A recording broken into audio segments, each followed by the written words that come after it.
Harriet Nelson, known to the world as the ideal American mother on television, lived a life that was far from the perfect image she portrayed on screen. Her story began before she could even hold her head up. Born as Peggy Lou Snyder on July 18, 1909, in Des Moines, Iowa, she was just 6 weeks old when she appeared on stage for the first time. Her parents were performers in a traveling theater company, and they brought her into the spotlight as part of their act. It wasn't just for show, it was a real part of a real performance, and local newspapers even mentioned it. That early appearance made her one of the youngest known stage performers in American history. Harriet grew up under stage lights, surrounded by actors and audience members. By the time she was 3 years old, she was already speaking lines in performances. These were not simple roles either. She worked in fast-paced stock companies that performed different plays every night. Rehearsals were short, expectations were high, and everything moved quickly. Harriet had to memorize lines fast, adapt to new roles instantly, and perform with confidence among adults. Even at a very young age, people noticed that she wasn't just cute, she was talented. She proved she could handle real roles with real professionalism. Despite the demands of being on stage, Harriet still went to school. She attended St. Agnes Academy, a school known for its strict academic standards. Her life was carefully balanced between studying and performing. During the school year, she focused on academics. During vacations, she toured with her parents. It wasn't easy, but Harriet was incredibly disciplined. She was still just a kid, yet she managed to juggle two demanding worlds: education and theater. Her life took a major turn in 1925 when her parents separated. She was only 16 years old. The separation forced Harriet to make a difficult choice between staying with her mother or her father. It was a painful and life-changing moment that came right when she was on the edge of adulthood. Instead of being pulled down by it, she chose to stand on her own. She decided to pursue her dreams, moved forward independently, and never looked back. This experience made her grow up quickly. She was no longer just the daughter of performers. She was becoming a star in her own right. Just 3 months before graduating from high school, Harriet made another bold decision: she dropped out. She joined the ballet corps of the Capitol Theatre, a serious professional opportunity. Most people would have seen this as a reckless move, but Harriet saw it as a chance to get real-world experience. It wasn't easy to get into that ballet corps, but she succeeded. She traded her high school diploma for professional training, and that decision gave her the skills and exposure that shaped the rest of her career. Soon after, she found herself performing at the legendary Cotton Club in Harlem during the Roaring Twenties. The Cotton Club was famous for its music and wild atmosphere. Although it was located in a black neighborhood, it only allowed white guests inside. The performers, however, were mostly black and included musical legends like Duke Ellington, Cab Calloway, and Louis Armstrong. Harriet danced and performed in this electrifying and risky environment night after night. The club was filled with gangsters like Lucky Luciano and Dutch Schultz, who ran the place from behind the scenes. It was both dazzling and dangerous, but Harriet never backed down. She learned not only about the glitz of show business but also about its darker side. It was during this time that Harriet picked up a habit that would follow her for the rest of her life. At just 13 years old, she started smoking cigarettes. In the entertainment world, smoking was seen as glamorous and sophisticated. For young performers, it helped them appear older and more worldly. But what seemed like a harmless habit became a lifelong addiction. Later in life, Harriet suffered from serious lung issues, chronic coughing, and breathing problems. Her smoking wasn't just a background detail, it was a slow and painful problem that stayed with her until the end. As other performers chased fame, Harriet focused on sharpening her skills in vaudeville. She worked as the straight woman in comedy acts with big names like Ken Murray and Burt Lahr.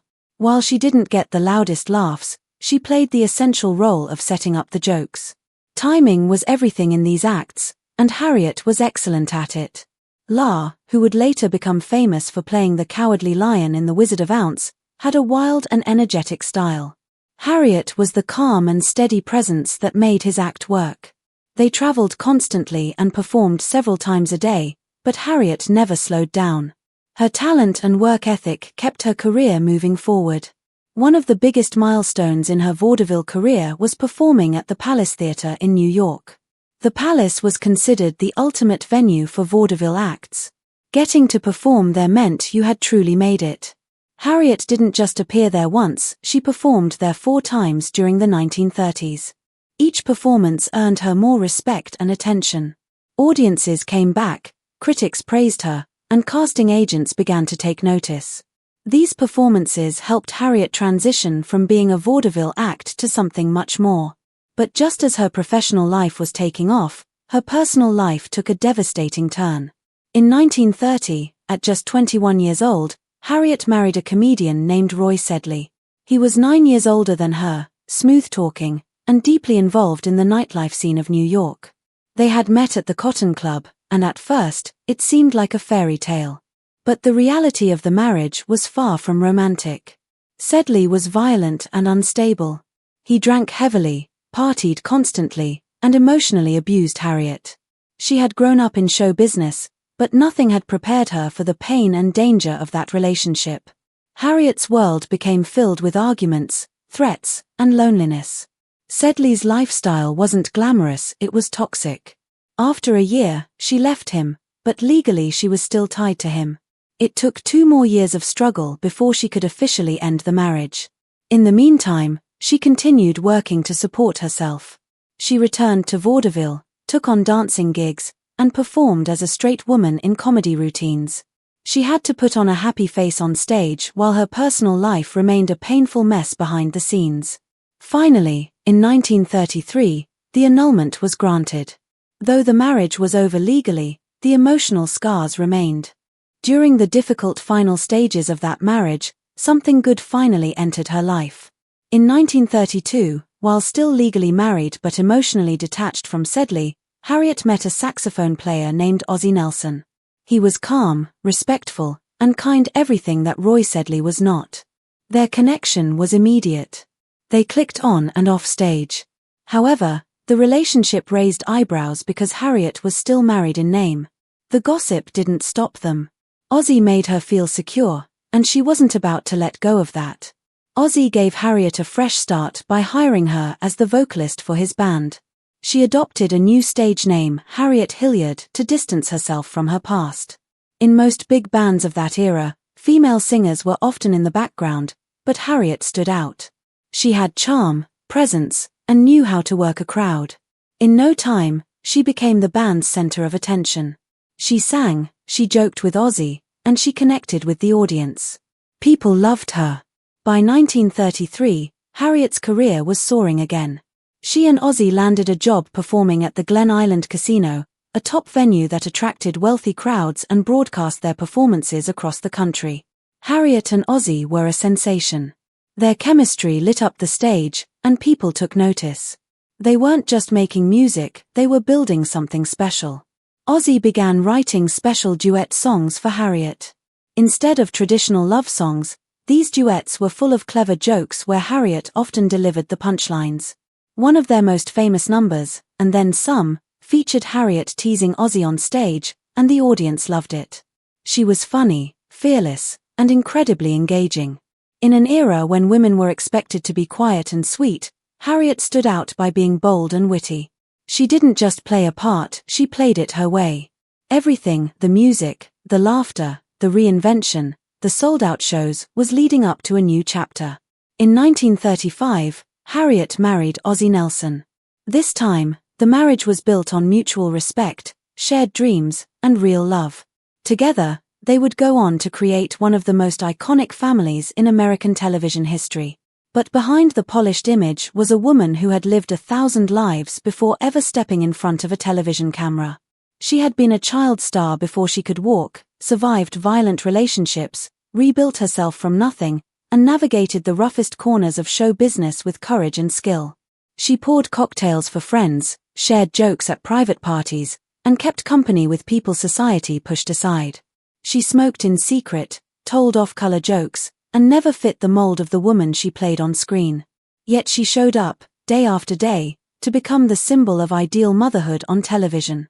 Harriet Nelson's real story is not one of perfection, it's one of strength, survival, and depth. Her past, filled with both darkness and brilliance, didn't ruin her, it made her. And that truth is far more powerful than any script she ever read. There were no secrets between them, just a simple and powerful connection. Two people who understood each other deeply, who wanted the same things out of life: a safe and loving home, a family, and a future built not on the pain of the past but on mutual trust.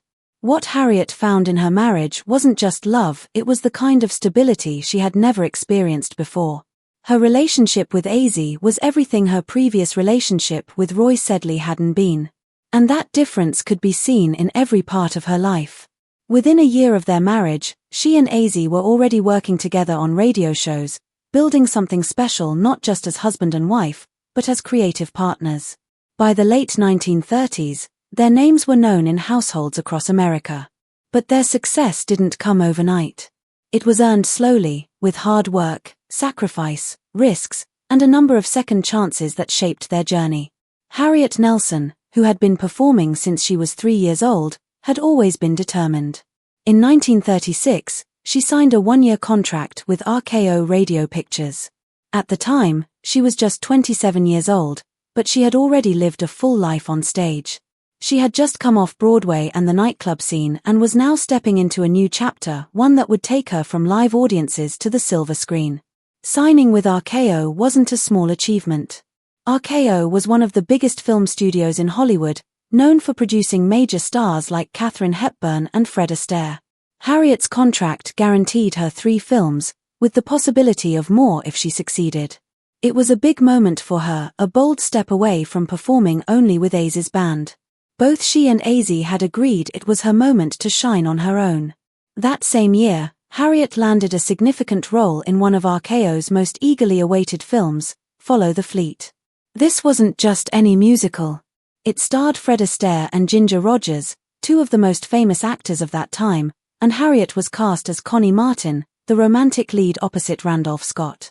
The film was released on Valentine's Day in 1936 and became a massive success, making over $3 million, which was an incredible amount of money at the time.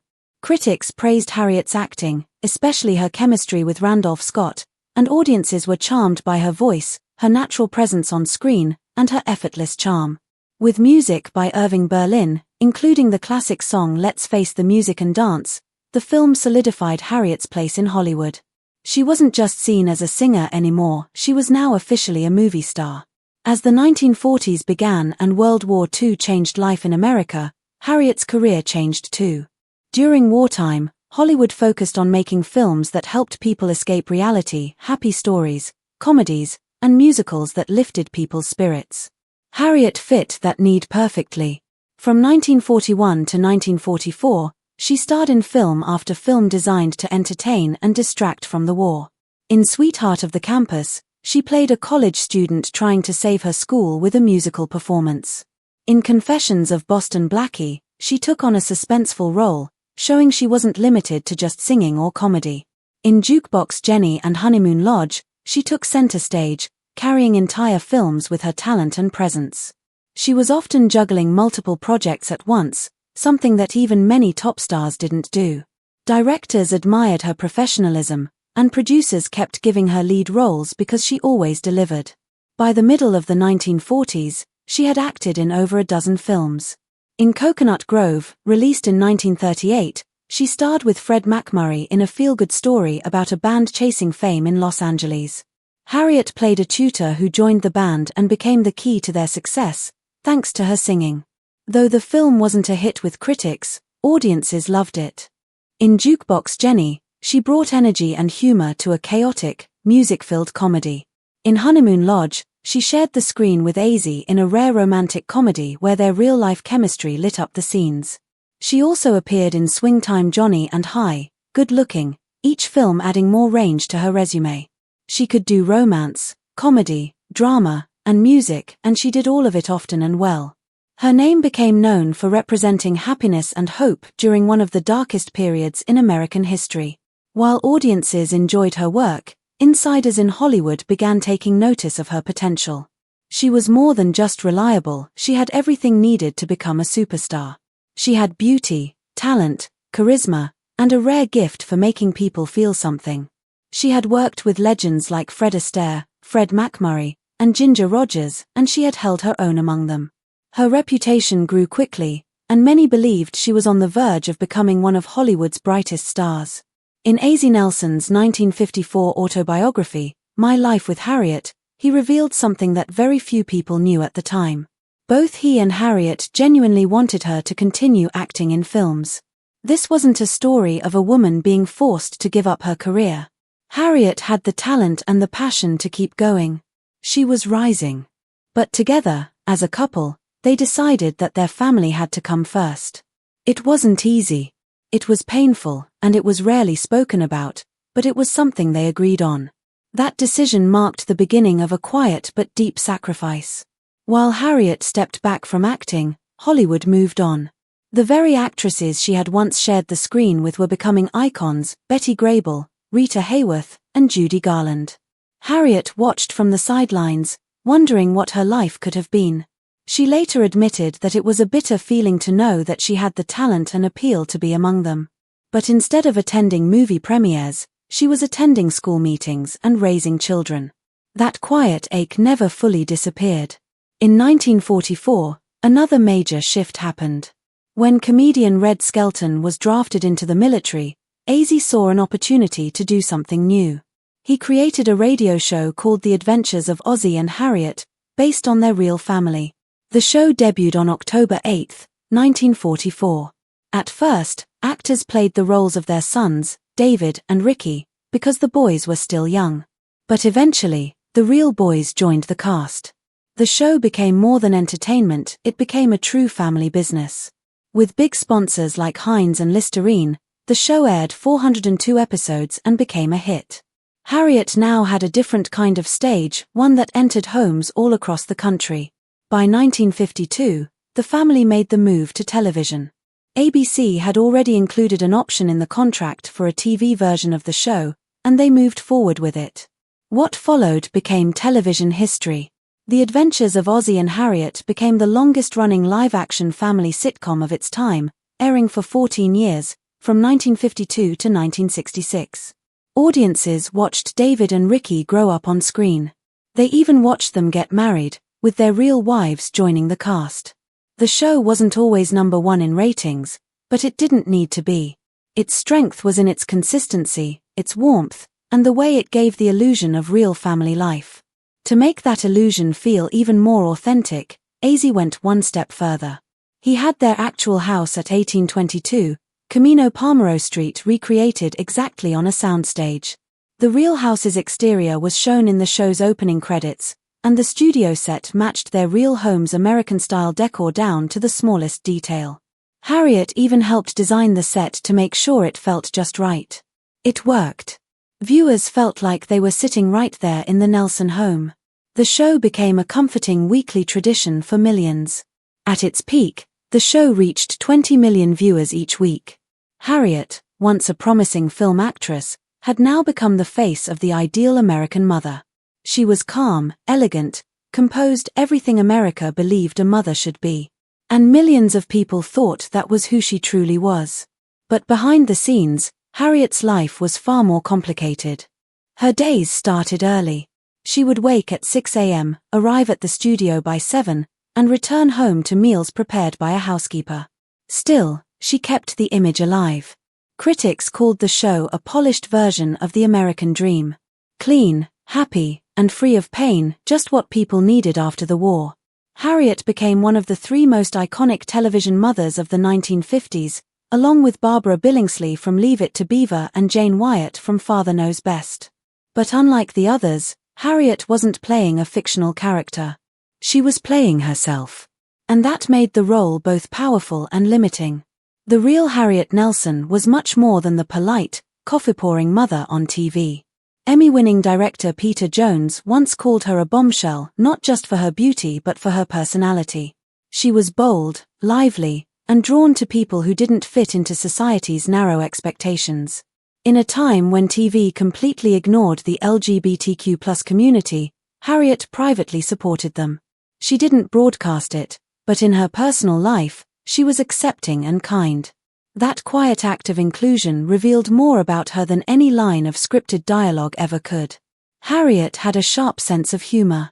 She liked telling jokes that would never have made it on air in the 1950s. And she enjoyed cocktails, not just wine or tea, but real cocktails. She had grown up in the unpredictable world of vaudeville, surrounded by laughter, chaos, and unique personalities. That world shaped her long before she stepped into Hollywood. When she met Ozzie in 1932, she had already lived a full life on stage. They married in 1935, and while she became a wife and mother, she never completely let go of who she truly was. For the sake of the show, she played the role. But behind the scenes, she remained sharp, funny, and strong. Before all of that, Harriet had danced on Broadway and worked with famous performers like Burt Lahr and Ken Murray. She had even married comedian Roy Sedley in 1930, but the marriage ended in 1933. She knew how to make tough choices. When she joined Ozzie's band, she let her solo career take a backseat, not because she had to, but because it helped their act succeed. Still, she never disappeared. She simply stepped behind the curtain. She spent over a decade playing a version of herself that was polished for the camera. No one knew how deeply she could act, how easily she became the ideal mom while hiding so much of her true self. But everything changed in 1975 when Ozzie died from liver cancer. He was 69. Harriet didn't just lose her husband that day, she lost the rhythm of her entire life. The show had already ended years before, but Ozzie's presence had still been holding things together. After his death, Harriet pulled away from everything. She stopped attending events, refused interviews, and stayed home more and more. Biographer Michael Carroll said she never truly recovered. Even decades later, she remained in mourning. In the early 1990s, her son David was asked how she was doing. He answered honestly, saying she hadn't been in good spirits since his father's death, even after nearly 20 years had passed. Harriet had once been full of energy and laughter. But by then, she no longer hosted parties or smiled for the public. She rarely left her house and spent time only with a few close friends. The woman who once embodied cheerful motherhood on TV had become someone quiet and withdrawn. Then, tragedy struck again. On December 31, 1985, Harriet's youngest son, Ricky, died in a plane crash near DeKalb, Texas. He was only 45 years old. He had been a teen idol, a music star, and one of the most famous faces of his generation. Harriet was devastated. Losing Ozzie had broken her. Losing Ricky shattered her. The crash was sudden, shocking, and made headlines across the country. Harriet, already reclusive, retreated further into silence. She gave no public statements and never spoke about it in interviews. Her friends said she was simply broken. There was nothing left for her to say. But Harriet was also carrying a secret that had quietly destroyed her health. She had started smoking at the age of 13, and few people knew about it. It didn't fit the image of the perfect TV mom, so she kept it private. But the habit never stopped. Over the years, it damaged her lungs, leading to emphysema. She struggled to breathe, could barely walk, and still kept smoking in secret. By the 1990s, her illness had become too serious to hide. She spent her final years in the family's home in Laguna Beach. Once a place full of joy, music, and life, the house had become quiet and lonely. Visitors said Harriet barely spoke. She didn't smile. She didn't want guests. She lived in the silence of memories, surrounded by the ghosts of her past. Harriet Nelson died peacefully on October 2, 1994, at the age of 85. The cause was congestive heart failure, a condition common in the elderly that weakens the heart's ability to pump blood. She died in her sleep at her home, away from the spotlight, away from the world that once adored her. It wasn't a dramatic ending. There was no scandal, no tragedy. Just rest. Just sleep. What made her final moments even more meaningful was who was there with her, her son, David. He had been her co-star, her partner on screen, and her emotional anchor after Ozzie and Ricky had passed away. As Harriet took her last breath, David sat beside her, holding her hand. It was a quiet moment, but it spoke volumes. Their love was never just for the cameras. It had always been real. After her death, Harriet was laid to rest at Forest Lawn Memorial Park in Hollywood Hills. It's the final resting place for many of Hollywood's greatest legends: Walt Disney, Lucille Ball, Bette Davis. But for Harriet, the most important names were closer to home. She was buried next to Ozzie and Ricky. Even in death, the Nelsons stayed together. Fans of classic TV visit their graves to this day, leaving flowers, saying thank you, and remembering a different kind of fame. A kind that was built on heart, warmth, and family. A kind that never really fades.